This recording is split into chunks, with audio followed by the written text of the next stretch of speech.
it's really good to be back with you. Some of you won't know me, but we were at Neighborhood Church for many years. We were at the very first Saturday night service, and that's where so we were Saturday night people that sat in the darkness. But really good to be back. And I just want to say thank you to the church. Thank you for your support, Horizon College. We've got some banners in the back. And just a quick update, Horizon has now partnered with Master's College and Seminary in Mississauga, which has expanded our footprint tenfold or more. And so we're now reaching people from here all the way out to PEI, and we've got a massive footprint. And we are grateful. Without your support that you have been faithfully giving, both as a church and individuals in this congregation, we wouldn't be here. So God is doing amazing things.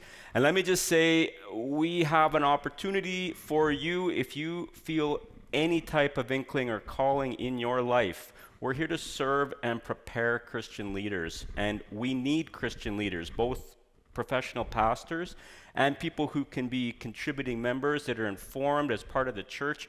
We're here for you.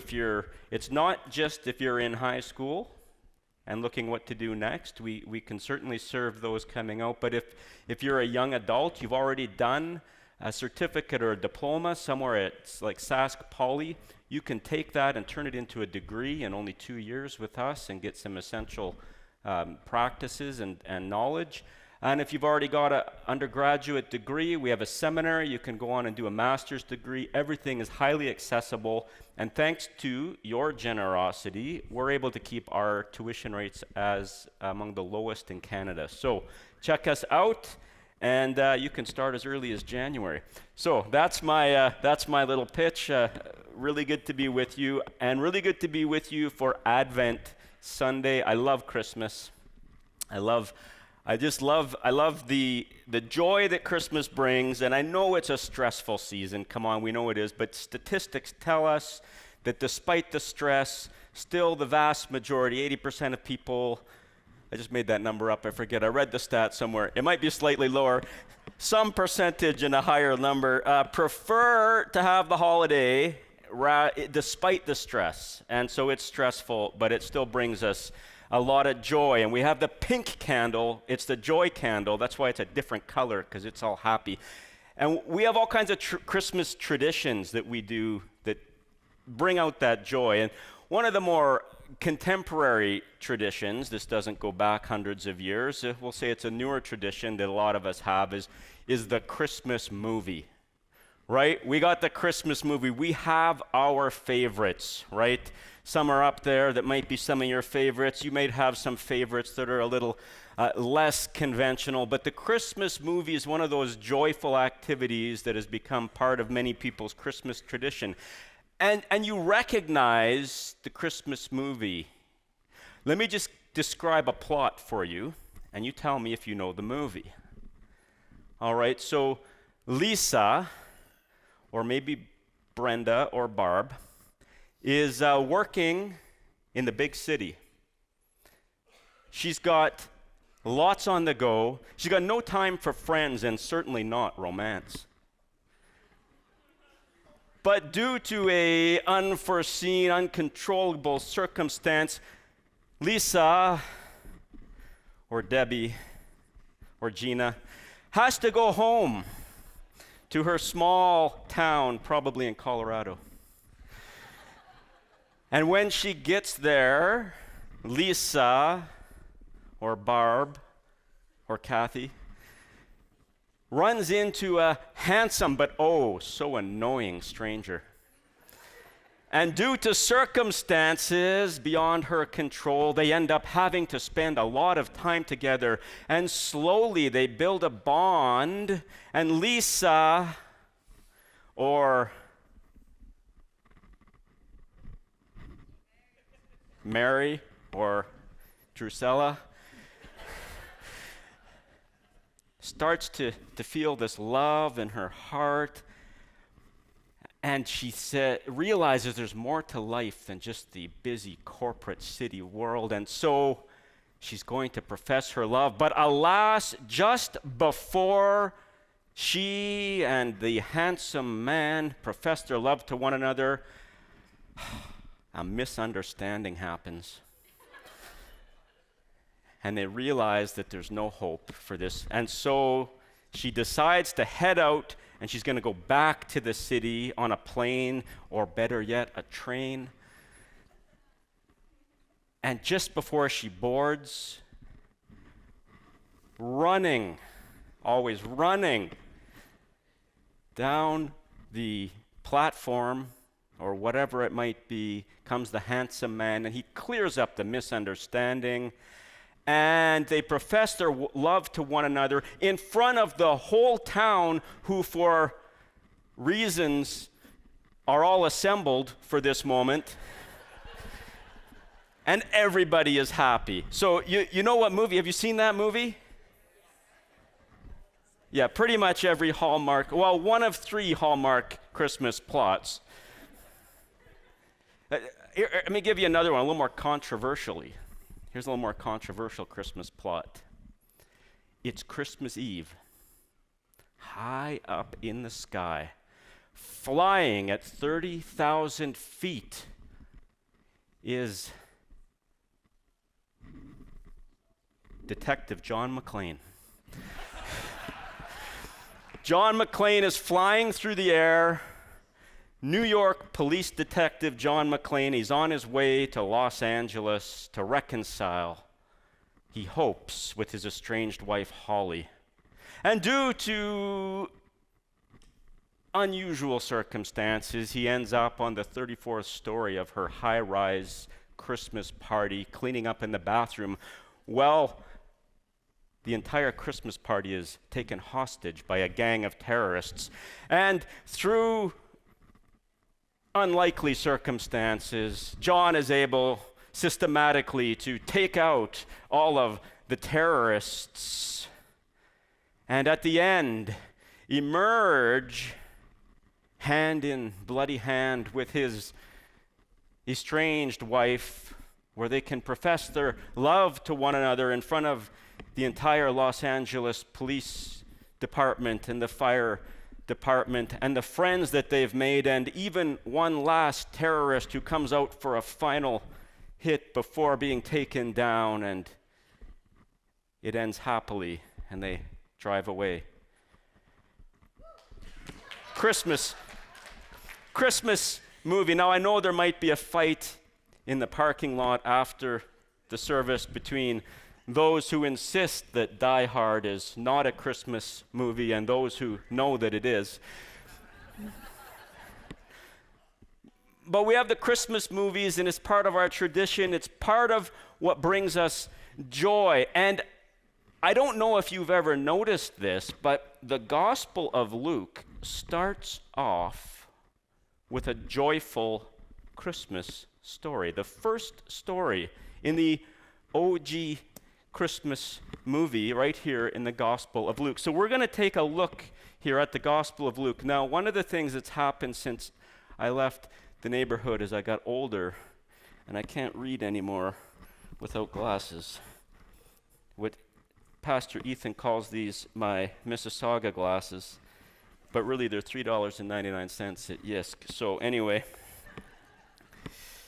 so we're going to take a look. Luke chapter 1, and we're starting in verse 5 here. We get a Christmas story here about 2 characters, Zechariah and Elizabeth. And we see this story unfold in 3 parts, just like a good story should: a beginning, a middle, and an end, in Act 1, 2, and 3. And at the beginning of this story, in Act 1, we get introduced to the setting, the scene, and the characters. And that's what Luke does here. So Luke here tells us about Zechariah in the time of Herod, king of Judea. And this gives us a little backdrop here. We understand this is at the time when Israel is under Roman occupation. They don't get to call the shots for themselves. They're an occupied people. And Zechariah is a priest who belonged to the division of Abijah. And we learn that that Zechariah is kind of a country priest. He's not probably among those most prominent of the priests in the big city families. He's out there in the country, and his wife Elizabeth was also a descendant of Aaron. So we get to meet these two characters, Zechariah and Elizabeth, and they're both from a priestly background. And Luke tells us in verse 6, both of them were upright in the sight of God, observing all the Lord's commandments and regulations blamelessly. So here we get a picture of this couple. They're the ones we want to root for. These are the good guys. They're really faithful and following God, and you got to have a little bit of conflict in the story. But the next verse, but they had no children. They had no children. And this was a cause of great consternation, especially in the ancient Judean world.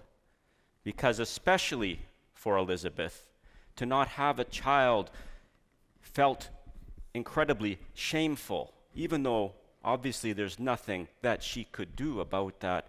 It was still a stigma that she had to live with. And so this upright, good couple is here at the beginning of our story, and they have this problem of no child.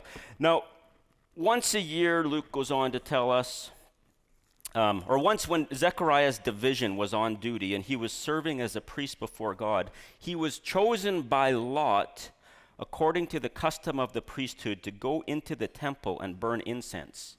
Now, the way that the Jewish temple was constructed, at the very center of the temple, this is where the very presence of God intersected with the earth. You had heaven and earth meeting at this place. This is not a place that you could go visit on a tourist pass. In fact, this is a place that priests only went into twice a year. There were about 800 priests in Zechariah's division. He got chosen by lot. They just picked a lot, and he happened to draw the right card.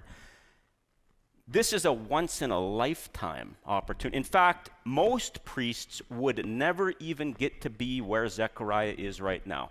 This is a truly unusual situation. And while Zechariah is in there, he's burning incense and offering prayers for the people.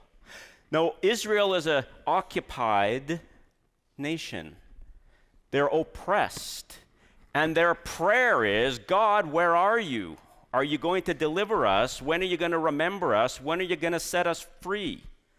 And as a priest, Zechariah is offering this prayer on behalf of his people. And in an unusual circumstance, as happens in joyful holiday stories, in an unusual circumstance, an angel appears to Zechariah. And the angel says this to Zechariah: do not be afraid. I don't know why the angels always say that, because what would you be? Don't be afraid.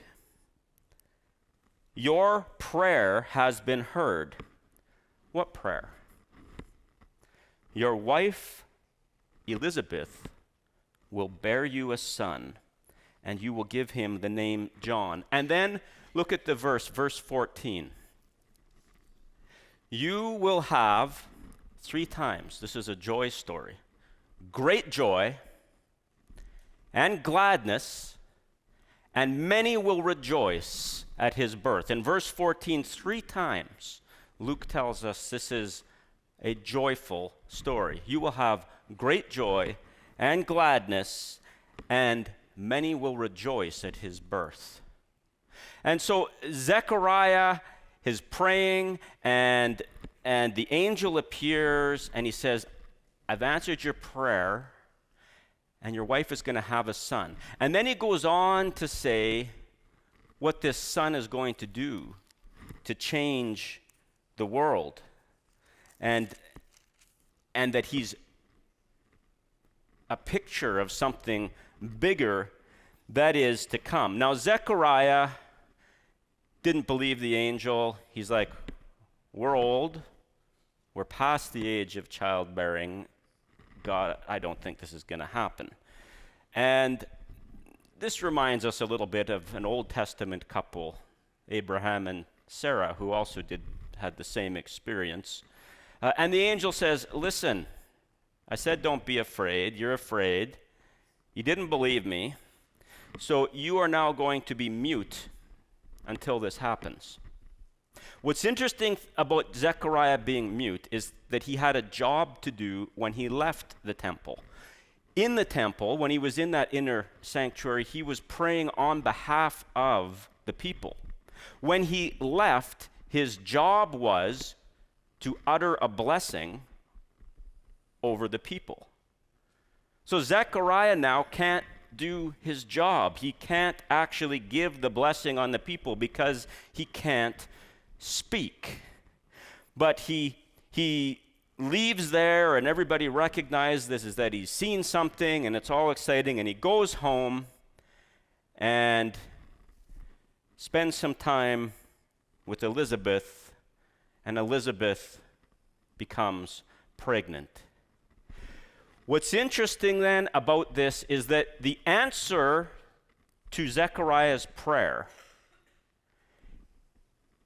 is an answer to his personal prayer and an answer to his priestly prayer.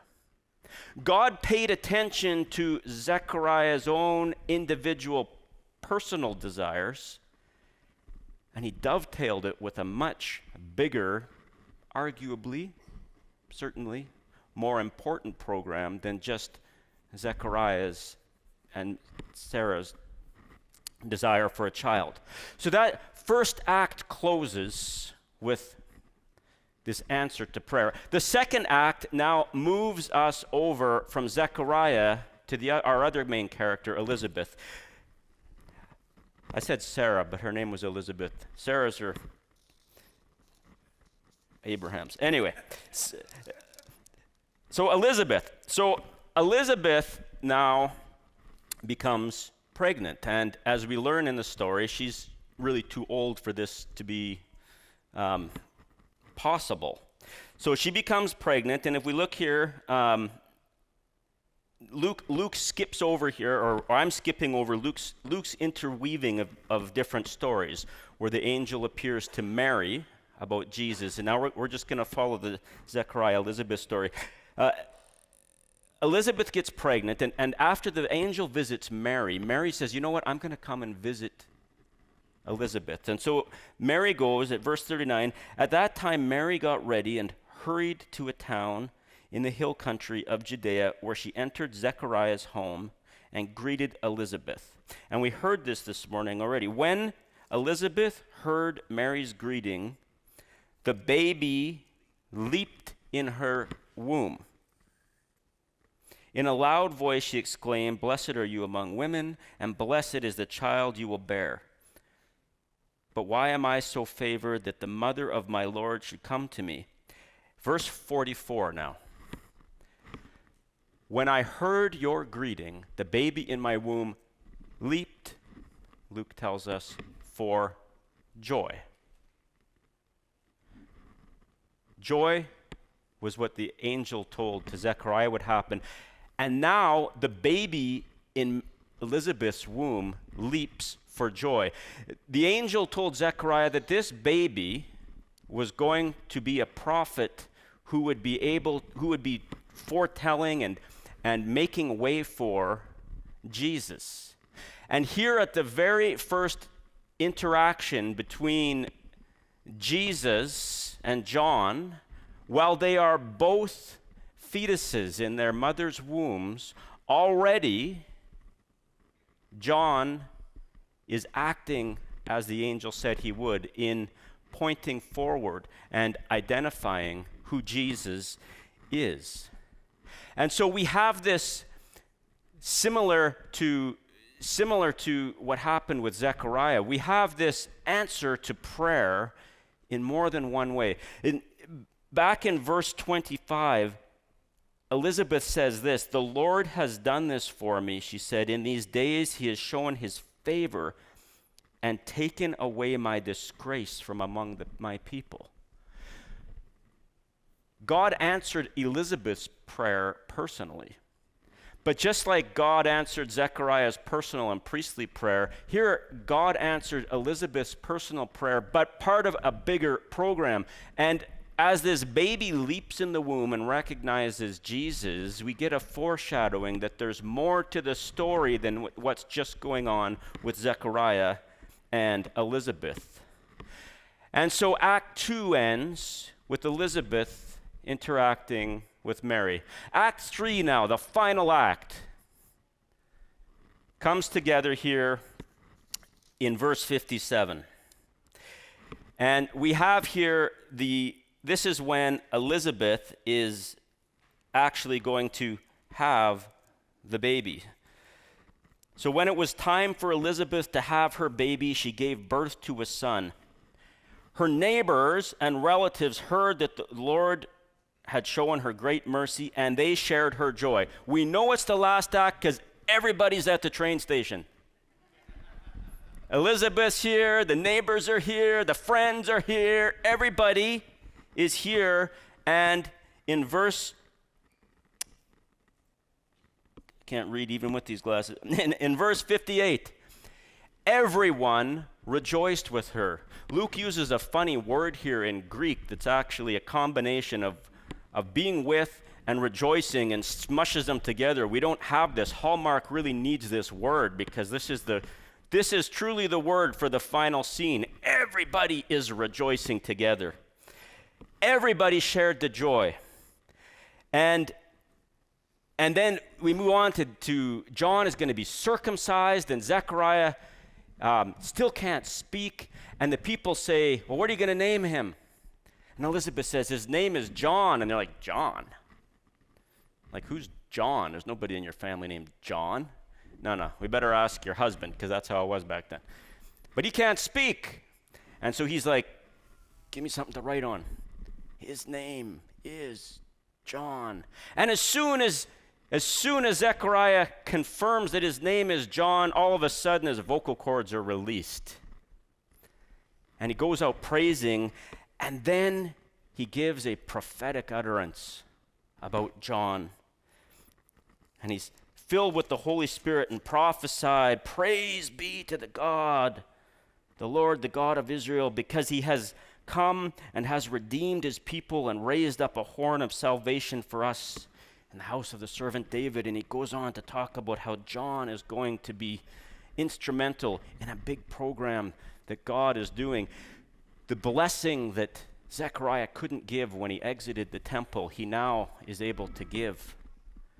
And so we have this story, and with everybody rejoicing, this fulfills what the angel said would happen to Zechariah. Everybody, many will rejoice with you. And here many are. And so we could have here a lovely, completed story arc. This would be a nice Hallmark ending to the story, because the couple that couldn't have a child have the child, many have rejoiced, and we could go away now and feel good. But this isn't the end of the story. The story doesn't stop here. In fact, there's a lot more story to go. And so we get introduced here to what in the movies we call the sequel. The sequel here. So we've got this set up, and now the story goes on, and the next scene we get more joy because those angels appear to the shepherds and once again say, don't be afraid. Right. Don't be afraid. We bring you tidings of great joy. Joy. And we move on from there, and then we follow these different story arcs that interweave with one another. There's Zechariah and Elizabeth are gone, but now John and Jesus come to the fore, and John comes out and he's living in the desert like a wild man, and he's baptizing people, and he baptizes Jesus. And Jesus, then we shift the focus over to Jesus, and Jesus goes out and he starts doing crazy miraculous things, and he starts calling fishermen and tax collectors and people and saying, come follow me. And they go and do crazy, miraculous things. And Jesus starts ticking off all of these other sorts of religious leaders. And John, we get reminded of Herod that we met at the very beginning, and Herod cuts John's head off. You don't see that in Hallmark. John's head's cut off, but Jesus keeps going, and eventually Jesus ends up in Jerusalem and standing before the Roman authorities, the ones that Israel was waiting for their prayers to be answered from and getting redeemed from and released from. And Jesus ends up on a cross, and he ends up dead and buried. And 3 days later, he rises from the dead, and he appears to his disciples, and he ascends into heaven. And do you know how the Gospel of Luke concludes? The very last verses of the Gospel of Luke? Well, he was blessing them. He left them, was taken up into heaven so that they worshiped him, and then returned to Jerusalem filled with great joy. And they spent all their time in the temple praising God. That is the end of the Gospel of Luke. But it's not the end of the story. And so now we get introduced to the series finale.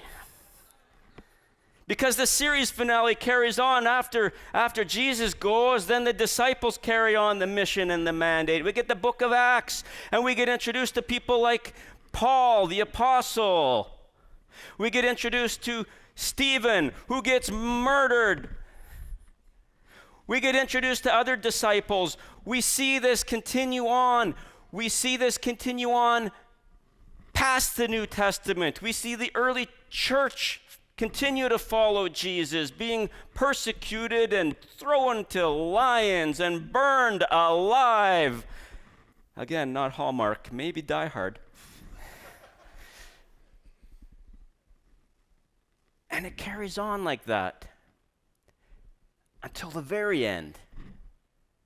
And the very last book that isn't talking about what happened, but what's going to happen. He will wipe every tear from their eyes. There will be no more death, or sorrow, or crying, or pain. These are the opposite of joy. And the one sitting on the throne said, "Look, I am making everything new." That's the series finale. This is a Christmas story of joy, and we're part of it. So what are some reflections we might want to think about we take us away this week? First, we want to recognize that a story, we recognize a story as joyful, not by its beginning or its middle, but by its end. The beginning of the story has conflict. The beginning of the story has Zechariah and Elizabeth unable to have a child. The beginning of the story has John McClane fighting terrorists and Lisa not able to figure herself out or find romance. The beginning of the story has the conflict. The middle of the story is dealing with the conflict. The end of the story is where the joy reveals itself. So we want to recognize that as the story. Secondly, we want to recognize that stories interweave with other stories. We are not islands. Our lives, our stories intersect with other people's story. You are going through things right now that someone else isn't going through, but they are going through things that you're not aware of and going through. As people, we all have things going on. We all have different stories. And our stories overlap and intersect like Elizabeth and Mary. And God is a master at weaving our stories into his story. Our struggles, we say, how could God care about my little struggle? When there's this whole global problem, and God says, yeah, that's just this big global problem. I'm dealing with it. But I can weave your story into my story. And God is a master of caring for the little parts of the story as well as the big. And the final thing we might want to reflect on is that the story that began with Advent, in fact, it didn't begin with Advent. It began when God decided to create this whole world. The story that began with Advent is not yet at its end. God's story and our stories, if we are in Christ, if we are in God's story, our stories conclude with joy. But that doesn't mean in the middle of the story, we don't still have the struggles. But Advent, when we look at our Advent candles and we look at our different parts of Advent, you've already looked at hope and peace and joy and love. These are the things that we hold on to in the middle of our story. Hope is a certainty biblically. It's not a wish, it's a certainty, it's a certain conviction. This is going to end with joy. That gives us peace. Peace with one another and peace with God, which allows us supernaturally to experience joy and to have love for one another. And so with this joyful thought, I leave you this Advent season, and I pray you will experience joy today and in this season. And I'm going to call the worship team back up. And I pray that as you experience this joy in yourselves, it's a joy that will become contagious for others, and that you can extend and that you can see beyond your immediate circumstances into what's waiting for you beyond. Thank you so much for having me back, and God's blessing on you.